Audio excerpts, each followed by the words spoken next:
Get ready to hear a story that will shake your beliefs and leave you thinking about the future. Today, we're sharing the incredible near-death experience of Cassian Montgomery, a runner who received a prophetic warning from Jesus about a great transformation coming in September 2024. Stay until the end to understand what this could mean for all of us. And before we start, leave your like, subscribe to the channel, and activate the bell so you don't miss any videos like this. Let's explore this surprising story together. Hello, my name is Cassian Montgomery. I never thought I would be here telling this story, but life has its own plans, doesn't it? Well, let me start from the beginning. I was born and raised in Boulder, Colorado, an incredible place surrounded by majestic mountains.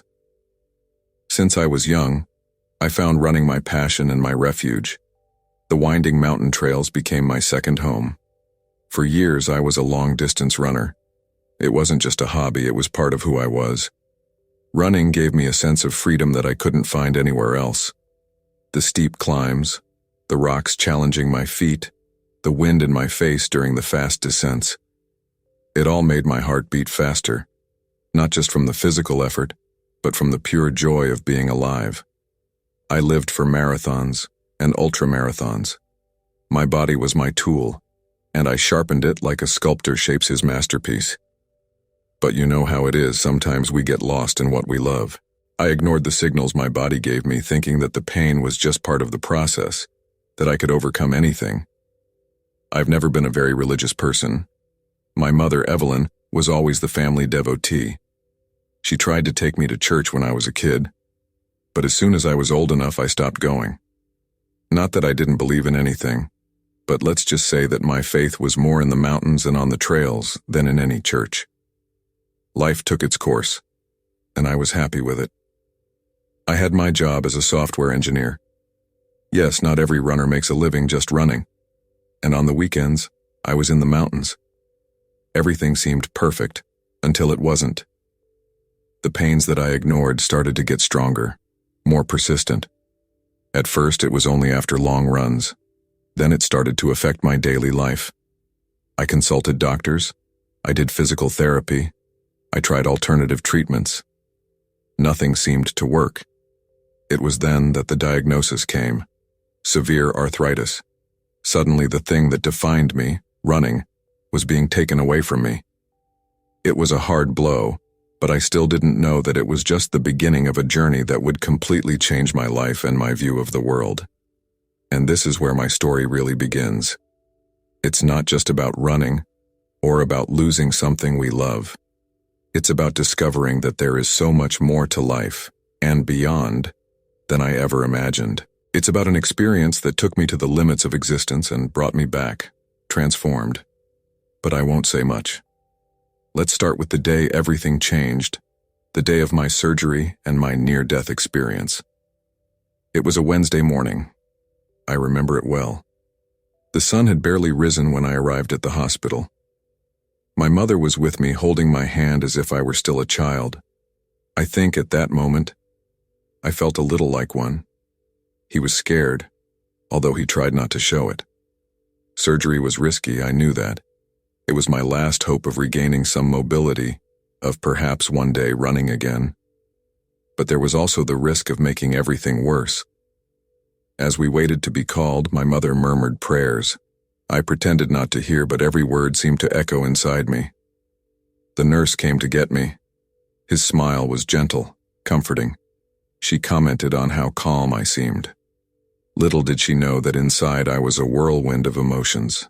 I said goodbye to my mother with a tight hug. "It's going to be okay, son," she said. I wanted to believe. In the preparation room, everything seemed surreal. The fluorescent lights, the smell of antiseptic, the muffled sound of doctors' voices. The anesthetist explained the procedure, but his words seemed distant. I signed the necessary papers with a hand that was shaking slightly. Finally, they took me to the operating room. It was colder than I expected. I lay on the operating table, feeling the cold metal against my skin. The doctors and nurses moved around me, a synchronized dance of professionalism. Someone held my hand briefly, a human gesture amid all the technology. The anesthesiologist approached with the mask. "Count down from 100. he instructed. I began. 100, 99, 98. The lights above me seemed to grow brighter, almost blinding. 97, 96. My voice started to crack. 95. And then something went wrong. I felt a tightness in my chest, a crushing pressure. I couldn't breathe. I tried to speak, to scream, but no sound came out. Panic took over me. The voices around me became frantic, alarmed. I heard someone shouting orders, but the words didn't make sense. Darkness began to envelop me. I fought against it, desperate, but it was like swimming against a current that was too strong. Little by little, darkness won. The sound, the light, the sensation of my own body. Everything disappeared, and then peace. A peace like I had never experienced before. The darkness was no longer scary. It was welcoming. I no longer had a body. I didn't feel pain. I wasn't afraid. It was as if I were pure consciousness floating in the void. But it wasn't empty for long. Slowly, I began to notice something around me. Not with my eyes. I didn't have eyes, but with a kind of perception that went beyond the physical senses. It was as if I could feel the environment around me. And so began my journey beyond life, an experience that would forever change my understanding of existence, death, and everything in between. Suddenly, I found myself floating above my own body. It was an indescribable sensation, as if I were a cloud of consciousness hovering in the air. I looked down and there I was, lying on the operating table. My body felt so small, so fragile. The skin was pale, almost bluish. Doctors and nurses moved frantically around, their voices a mix of urgency and concern. I could see everything with stunning clarity, every detail in the room, every expression on the faces of the medical team. I saw the surgeon shouting orders, his hands moving with incredible speed. A nurse was running to get something, her shoes making a muffled noise against the floor. The anesthesiologist checked the monitors, his brow furrowed with concern. The strangest thing was that I could hear his thoughts. Not exact words, but sensations, emotions. The surgeon's fear of losing a patient, the nurse's determination to do everything right, the anesthesiologist's intense concentration. It was as if their minds were open to me. I wanted to tell them that I was fine, that they didn't need to worry, but I had no voice, no way to communicate.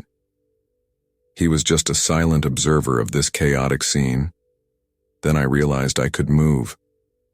It wasn't a physical movement, but all I had to do was think about being somewhere else in the room, and there I was. I floated to the corner, looking at the scene from a new angle. I passed through the wall, yes, through the wall, and I found myself in the hospital corridor. It was a completely new world. I could see people walking back and forth, some in a hurry, others dragging their feet. But there was something more. Around some people I saw a kind of aura, a soft light that surrounded them. Some auras were bright and colorful, others were duller. I floated down the hallway, passing bedrooms and waiting rooms. In one of the rooms I saw an elderly woman lying on the bed. Beside him, invisible to others, was a luminous figure. It seemed like a being made of pure light, radiating love and compassion. I understood in some way that he was a spiritual guide, there to comfort the woman in her final moments. I continued my tour of the hospital, fascinated by everything I saw. It was as if a veil had been lifted, revealing a reality that had always been there, but that our physical eyes could not perceive. I saw more of these beings of light, some comforting patients, others guiding souls who had just left their bodies. It was then that I noticed something strange. A man in a black jacket holding a briefcase looked out of place. He was neither a patient nor a doctor, and unlike the others, he had no aura around him. He was arguing with someone near the entrance to the operating room, my operating room. There was something about him that intrigued me, as if he shouldn't be there.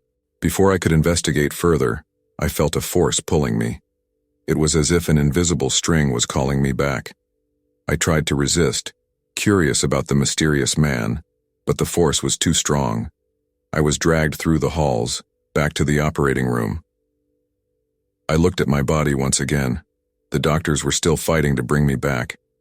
I wanted to tell them that everything was okay, that I was experiencing something incredible.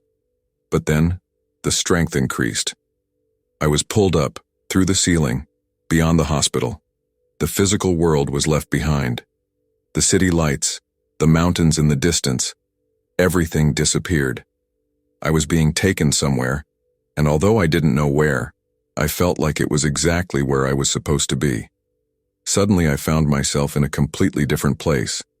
It was a cave, dark and cold. The darkness was so thick it seemed almost tangible.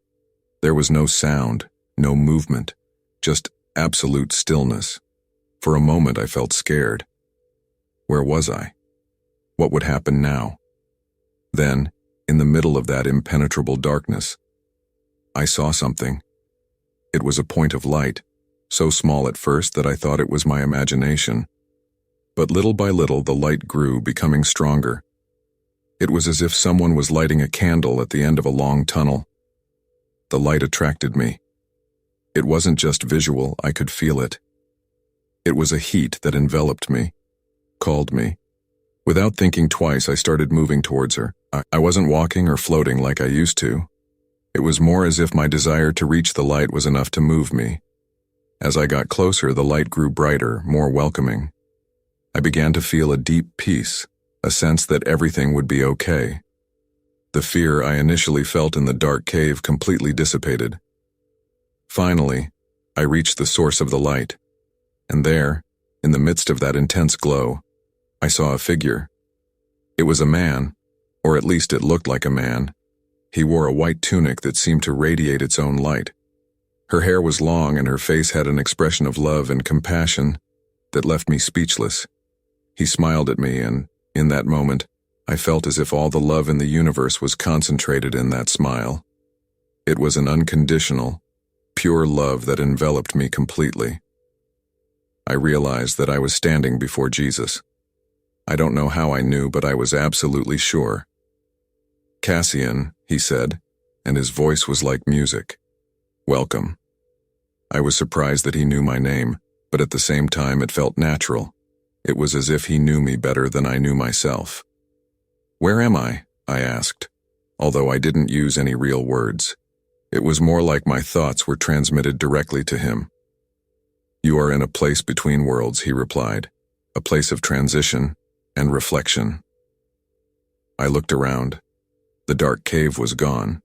We were in a space that seemed infinite, filled with soft, welcoming light.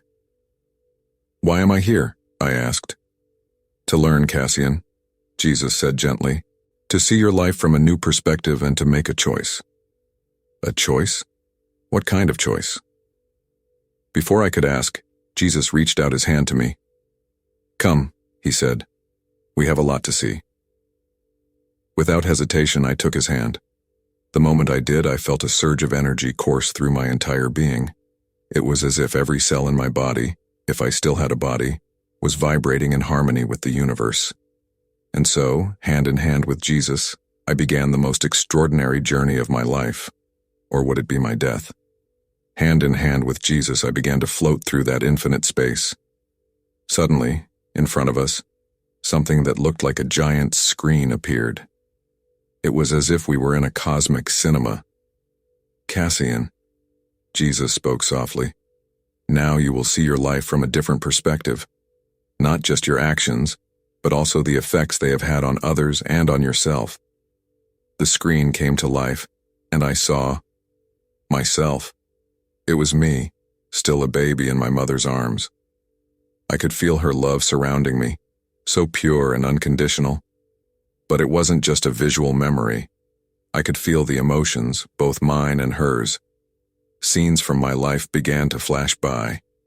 I saw my first steps, my first day of school, my first run. Each moment was experienced anew, but with a depth of understanding I had never had before. I saw the day I won my first running competition. I remembered the feeling of pride, the adrenaline. But now, I also saw how that victory had inspired a classmate to start running, completely changing the course of his life. Other scenes passed, moments of kindness I had forgotten about, helping a stranger on the street, comforting a friend in a difficult time. Each act of kindness created ripples of positive energy that spread, affecting people I didn't even know. But I also saw moments that I wasn't proud of. Harsh words spoken in moments of anger, opportunities to help that I missed. I saw how these actions also created waves, but of sadness and pain. Don't judge yourself harshly, Jesus said, sensing my discomfort.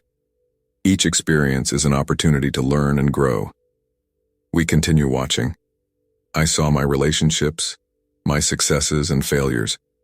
I saw how my obsession with running had alienated me from important people. But I also saw how that same passion had taught me about perseverance and overcoming. One scene in particular touched me deeply. It was an ordinary day. I was running on a trail. I passed a man sitting on a bench, looking despondent. I barely noticed him at the time, but now I saw that my passing inspired him.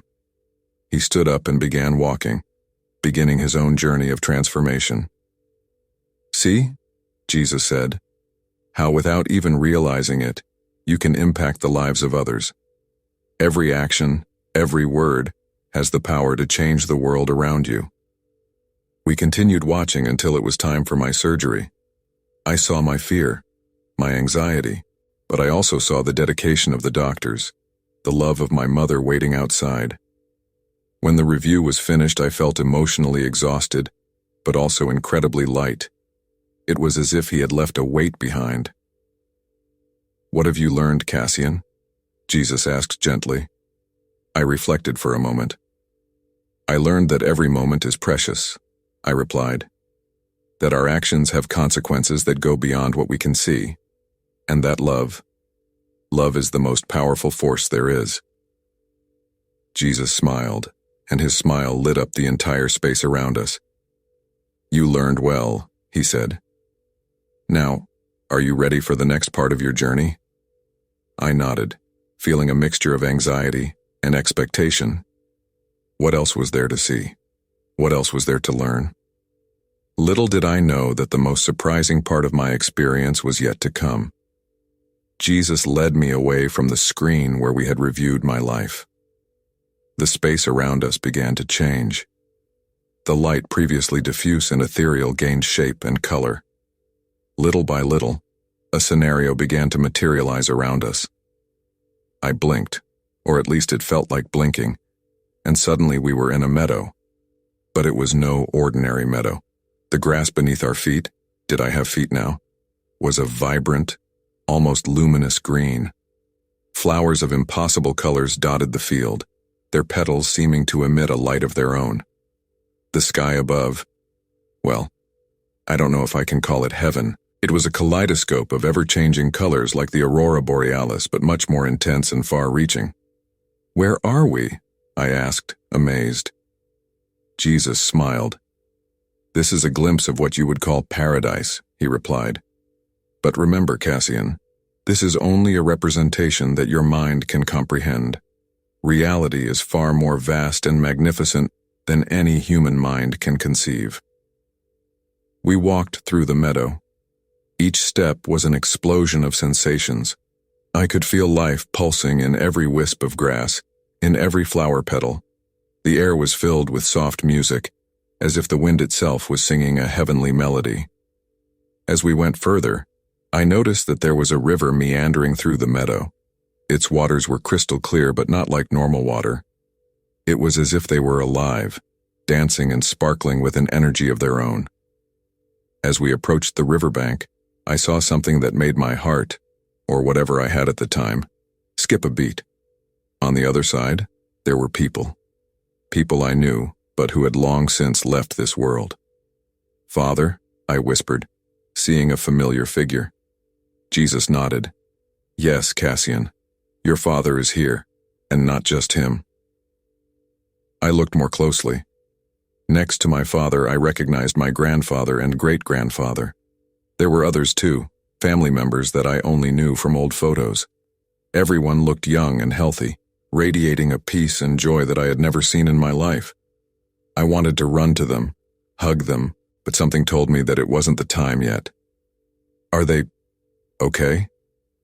I asked Jesus. More than fine, he replied. They are at peace, in a state of love and understanding that transcends anything you can imagine on earth. I stood there looking at my family across the river. We didn't exchange words, but I felt a deep communication happening.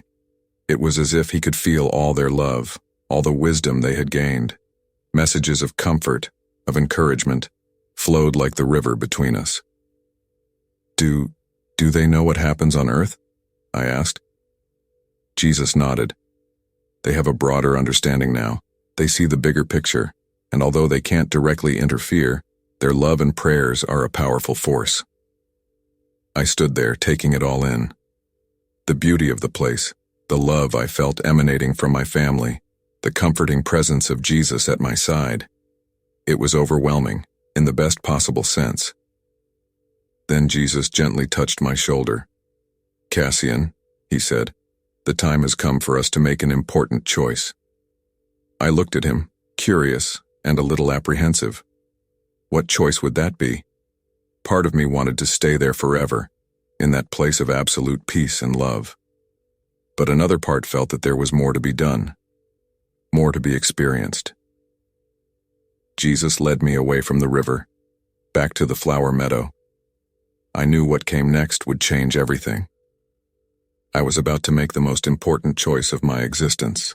Jesus took me to a high point in the meadow, from where we could see the entire heavenly scene that surrounded us. The meandering river, the field of luminous flowers, the ever-changing sky. Everything looked even more magnificent from there. "Cassian," Jesus began, his voice gentle but serious. "The time has come to make a choice that will determine the course of your journey from now on." I felt a mix of anxiety and curiosity. "What kind of choice?" I asked. Jesus made a broad gesture encompassing the entire scene around us. "You can choose to stay here, join your family, experience the peace and unconditional love of this realm, or," he paused, looking directly into my eyes, "you can choose to return." "Return?" I repeated, a little confused. "Yes, return to your body, to your life on earth," Jesus explained. "Your mission there is not yet complete, Cassian. There is more for you to learn, more for you to accomplish, but the choice is yours." I was silent for a moment, absorbing the weight of this decision. I looked back at the river, where my family was waiting. The peace that emanated from them was tempting. How wonderful would it be to dive into that love, that total understanding? But then I thought of my mother, still alive, probably praying for me right now. I thought about my friends, the people I could help if I returned. And I thought about everything I had learned during this experience. If I go back, I asked hesitantly, will I remember all this? Jesus smiled with understanding. "Not completely," he replied. "The human mind is not equipped to retain all of this experience, but the essence, Cassian, the essence will remain with you. The love you felt here, the lessons you learned, it will be engraved in your soul." I reflected deeply. The choice to stay was tempting. Peace, love, total understanding. It all called to me. But something inside me knew that my journey on earth was not complete. I want to go back," he finally said. "There's more I need to do, more people I can help." Jesus' smile widened, lighting up his entire face. "A brave choice, Cassian, and the right choice for you right now." I felt a wave of relief and determination wash over me. I knew I was making the right choice, even if it meant leaving this place of absolute peace behind for now. "Before you go," Jesus said, his tone becoming more serious, "there is something you need to know. A warning, if you will." I looked at him, intrigued. "A warning?" Jesus nodded. "The month of September 2024 will mark the beginning of a great transformation on Earth. It will be a time of challenges, but also of unprecedented opportunities for spiritual growth and renewal." I felt the weight of those words. What should I do? "Prepare yourself," Jesus replied. "Prepare yourself spiritually. and help others prepare too. Share the love and understanding you have experienced here. The world will need it in the times to come. I nodded, feeling the responsibility of these words. I'll do my best, I promised.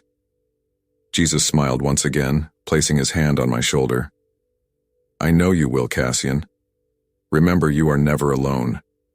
Even when you can't see me or feel my presence, I will be with you.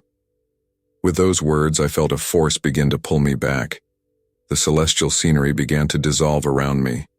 The last thing I saw was Jesus' loving smile, and in the distance, my family waving goodbye. And then, darkness. The first thing I felt was pain. It wasn't a sharp or unbearable pain, but a general discomfort that seemed to course through my entire body. After experiencing the peace and lightness on the other side, the physical sensations felt intense and a little overwhelming. Slowly, I started to hear sounds around me. The rhythmic beeping of a heart monitor, the soft hum of machines, muffled voices talking in low tones. I tried to open my eyes, but my eyelids felt too heavy. "Doctor, I think he's waking up," I heard a female voice say, probably a nurse. I felt a hand gently touch my arm. "Mr. Montgomery? Cassian? Can you hear me?" I made a monumental effort and finally managed to open my eyes. The light was blinding at first, and I blinked several times until my vision adjusted. I saw a face lean over me, a middle-aged man in a white lab coat and a stethoscope around his neck. "Welcome back, Mr. Montgomery," he said with a relieved smile. "You gave us a good scare." I tried to speak, but my throat was too dry. The nurse noticed my discomfort and brought me a cup with a straw. The cold water was an immediate relief. What happened?" I managed to ask in a hoarse voice. The doctor, Dr. Stevens, as I later learned, explained that I had gone into cardiac arrest during the surgery. "We lost you for a few minutes," he said, concern evident in his voice. "It was close, but we managed to bring him back." As he spoke, flashes of my experience flashed through my mind. The light, Jesus, the heavenly meadow, my family. Everything seemed like a distant dream now, but at the same time, incredibly real. I saw things," I murmured, not sure if I should share. Dr. Stevens exchanged a look with the nurse. "It's common for patients to have vivid experiences during events like this," he said diplomatically. "The important thing is that you're back with us now." In the days that followed, I underwent a series of tests and checkups. The doctors were impressed with my quick recovery, almost miraculous, as they called it. Physically, I was progressing well beyond expectations, but internally, I was undergoing an even deeper transformation. The memories of my near-death experience were like a puzzle I was trying to put together. Some parts were vivid and clear, others were hazy, like a dream that escapes you upon waking. But the feeling, the essence of what I had experienced remained strong within me. My mother was the first person I saw when I was moved to a regular room. His eyes were red and swollen from crying, but his face lit up with a smile when he entered the room. "Oh, Cassian," she said, running over to hug me gently. "Thank God you're okay. I prayed so much." I held his hand and smiled. "I know, Mom. I know." There was a moment of silence between us. There was so much I wanted to say, but I didn't know where to start. How can I explain something that I myself barely understood? "Mom," I began hesitantly. "During the surgery, I saw things. I experienced things." She looked at me curiously. "What kind of things, darling?" I took a deep breath and started counting. I talked about the light, about floating above my body, about meeting Jesus. I described the heavenly meadow, the river of living waters, the luminous flowers. And then, with tears in my eyes, I told about seeing Dad, Grandpa, and Great-Grandpa. My mother listened silently, her eyes widening as I spoke. When I mentioned her great-grandfather, she gasped. "Cassian," she said in a shaky voice, "I never told you about your great-grandfather. There are no pictures of him at home." "How did you?" I shrugged, feeling a mixture of confusion and certainty. I just saw him, Mom, and I knew who he was. At that moment, I saw something change in my mother's eyes. It was as if one last barrier of doubt had broken. She squeezed my hand tightly. "I've always believed there was more between heaven and earth than we can see," she said softly. "But to hear it from you, oh Cassian, what a blessing." In the days that followed, I continued my physical recovery, but I also spent a lot of time reflecting on my experience. Jesus' words about September 2024 echoed in my mind. I knew I had a mission, a renewed purpose. I started to see the world in a different way. The little irritations of everyday life seemed insignificant compared to the enormity of what I had experienced. I found a new patience, a new compassion for those around me. When I was finally released from the hospital 12 days after surgery, I was a different person. Not just physically, although the doctors continued to be impressed with my recovery, but spiritually. I carried with me an inner peace that I had never known before. I left the hospital not only with a new chance at life, but with a new purpose. I knew I had a message to share, people to help, and a future to prepare for. The road ahead wouldn't be easy, but I was ready to face it with a strength and faith I never knew I possessed. In the months following my release from the hospital, my life underwent a profound transformation. Jesus' words about September 2024 were constantly on my mind, guiding my actions and decisions. The first noticeable change was in my relationship with running. For years, running had been my obsession, my identity. Now, although I still loved the sport, it was no longer the center of my existence. I started to see running as a form of meditation, a way to connect with my body and nature, rather than an endless pursuit of records and medals. My relationship with the people around me has also changed drastically. I became more patient, more understanding. I began to see each person as someone with their own journey, their own struggles and victories. The empathy I felt during my near-death experience has stayed with me, allowing me to connect with others on a deeper level. I started dedicating more time to volunteering. I started visiting hospitals, sharing my story with terminal patients and their families. I didn't preach or try to convert anyone. I just offered comfort and hope through my experience. Seeing the relief in people's eyes when I talked about the peace and love I experienced on the other side was incredibly rewarding. My relationship with my mother also deepened. We spent long hours talking about faith, spirituality, and the meaning of life. Although we didn't always agree on everything, there was a new mutual respect between us. She saw me no longer as her rebellious son, but as someone who had touched the divine and returned to tell the tale. As September 2024 approached, I felt a growing urgency. I began organizing study and meditation groups, sharing what I had learned and helping others prepare spiritually for what was to come. I didn't know exactly what would happen, but I was sure it would be something significant. Many people, of course, were skeptical. Some saw me as another prophet of the end of the world. Others felt that my near-death experience had affected my sanity. But for every skeptic, there was someone who resonated with my message, someone who felt there was truth in what I said. One of the hardest things was dealing with the attention I started to receive. Journalists wanted interviews. Publishers offered book deals. But something inside me told me to be cautious, to not let fame or recognition become a distraction from my true mission. There were moments of doubt, of course. Nights where I would wake up sweating, questioning whether it had all been real or just an elaborate dream created by an oxygen-deprived brain. But then I would remember the feeling of absolute peace, the unconditional love I experienced, and those doubts would dissipate. As the days went by, I felt more and more connected to something bigger than myself. Sometimes during my morning runs or in moments of meditation, I would feel again that loving presence that I experienced on the other side. They were fleeting moments, but they gave me strength to continue. Now, as August 2024 draws to a close, I feel a mix of anticipation and nervousness. What will September bring? What will this great transformation that Jesus warned me about be like? I don't have all the answers, but I know I'm ready to face whatever comes. My near-death experience taught me that there is more to life and death than we can imagine.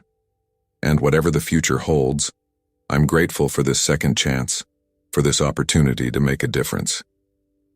Today is August 27th, 2024, just 4 days before the month that, according to Jesus, will mark the beginning of a great transformation. The atmosphere around me is one of palpable expectation. Over the past few weeks, I've felt an intensification of everything: emotions, synchronicities, even dreams. Last night I had a vivid dream. I was in that heavenly meadow again, but this time I was alone. The sky above was in turmoil, colors blending and separating in a cosmic ballet. I woke up with a sense of urgency, as if the universe itself was preparing for something monumental. My study and meditation groups have grown. People from all walks of life, from curious skeptics to fervent believers, have come together to discuss, reflect, and prepare. It is not about fear or panic, but about conscious preparation, a collective awakening. Many ask me what exactly will happen in September. The truth is, I don't know. Jesus' warning was vague in detail but clear in importance. I try to be honest about it. I'm not here to predict the future, but to help people prepare spiritually for whatever comes. Over the past few weeks, I have been reflecting a lot on my journey since that fateful day in the operating room, how my life has changed, how my perspective has expanded. I remember how I was before, focused only on records and medals, seeing spirituality as a crutch for the weak. Now, I see the interconnectedness of all things, the beauty in each moment, the divine potential in each person. I still run, of course, but now every run is a prayer, a moving meditation. When my feet touch the ground on Boulder's trails, I feel a deep connection to the earth, to the universe. It is in these moments that I feel most strongly the presence I experienced on the other side. My mother has been my pillar of support all this time. Your faith, once something I viewed condescendingly, is now a source of inspiration. I see how she finds strength in her belief, how her devotion sustains her in difficult times. We have long conversations about what might happen in September, about how we can better serve those around us. As September approaches, I feel a mix of emotions. There is excitement, yes, but also apprehension. Whatever comes next, I know it will be transformative. Jesus spoke of challenges, but also of unprecedented opportunities for spiritual growth and renewal. Yesterday, during my morning run, I stopped at the top of a hill to watch the sunrise. As I watched the colors spread across the sky, I felt an overwhelming feeling of déjà vu. For a moment, it was as if he was back in that heavenly meadow, seeing the ever-changing sky. It was a powerful reminder of my experience, of my mission. I don't know what September will bring. I don't know if there will be visible, dramatic changes or if the transformation will be more subtle, more internal. But I know I'm ready. My near-death experience taught me that there is more to existence than we can see or touch. I learned that love is the most powerful force in the universe, that every action, every thought, has consequences that extend far beyond what we can imagine. As the sun sets on this August day, I feel a deep peace. Whatever the future holds, I know I'm not alone. I feel the loving presence I experienced on the other side, guiding me, sustaining me. And I know that no matter what happens, it is all part of a greater plan, a plan of love and growth for all humanity. Tomorrow will be another day of preparation, another day to spread love, to help others connect with their own spirituality. And when September comes, I'll be ready to face challenges, ready to embrace opportunities, ready to be an instrument of light and love in this changing world. Let September come. We are ready.